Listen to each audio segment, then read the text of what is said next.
Assalamualaikum warahmatullahi wabarakatuh. Pada kesempatan kali ini kami dari kelompok 7 yang beranggotakan saya sendiri yaitu Dwi Safitri dan teman saya yaitu Rio Saputra akan menjelaskan materi tentang mikrosporangium dan makrosporangium yang merupakan mata kuliah reproduksi dan embriologi, dan dosen pengampunya yaitu Ibu Devita Permatasari MPD. Baiklah, selanjutnya mari kita simak videonya. Mikrosporangium. Mikrosporangium merupakan struktur tanaman yang memproduksi mikrospora atau gamet jantan dengan menjalani meiosis. Proses ini juga disebut dengan mikrosporagenesis. Struktur mikrosporangium. Mikrosporangium memiliki garis melingkar ketika dilihat secara melintang. Mikrosporangium dikelilingi oleh 4 lapisan, yaitu yang pertama epidermis atau merupakan kulit ari, yang kedua endotelium, yang ketiga lapisan tengah, dan yang keempat tapetulum. Di mana 3 lapisan seperti epidermis, endotelium, dan lapisan tengah itu melindungi serbuk sari dan membantu pemisahan antera untuk melepaskan serbuk sari. Sedangkan tapetulum sendiri itu membantu mengembangkan dan memberi nutrisi pada serbuk sari. Jaringan sporogen. Jaringan sporogen merupakan sebuah antera muda yang terdiri dari sekelompok sel homogen yang tersusun sangat rapi. Jaringan sporogen mengalami pembelahan meiotik untuk membentuk tetrads mikrospora, di mana mikrospora diatur dalam bentuk tetrad. Saat antera matang, ia mengalami dehidrasi dan mikrospora saling berdisosiasi dan berkembang menjadi bentuk butiran serbuk sari. Butir serbuk sari. Butir serbuk sari yang matang itu mengandung 2 sel, yaitu sel generatif dan sel-sel tabung serbuk sari. Sel generatif hadir dalam sel tabung serbuk sari yang lebih besar. Sel-sel tabung membentuk tabung serbuk sari pada perkecambahan. Sel generatif itu sendiri bermigrasi ke dalam ovarium melalui tabung serbuk sari. Di dalam tabung serbuk sari, sel generatif membelah menjadi 2 gamet atau 2 sperma antara matang dan melepaskan serbuk sari.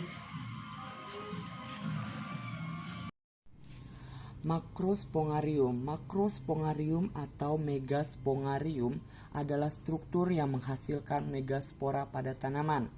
Mengalami meiosis untuk menghasilkan spora haploid melalui proses yang dikenal sebagai megasporagenesis. Pada tanaman biji, makrospongarium adalah ovula.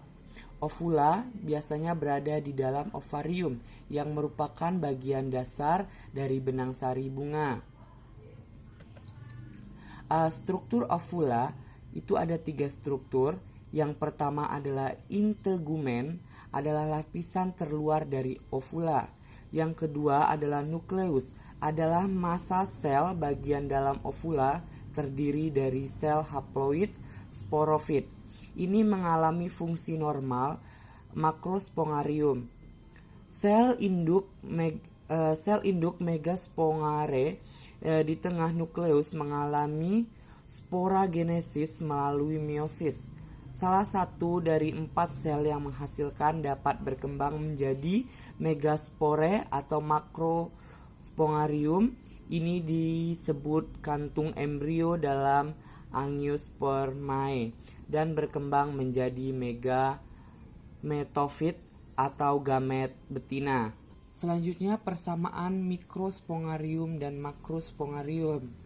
Persamaan yang pertama, 2 struktur yang menghasilkan gamet atau spora pada tanaman heterospora termasuk tanaman biji, likoposit, dan pakis.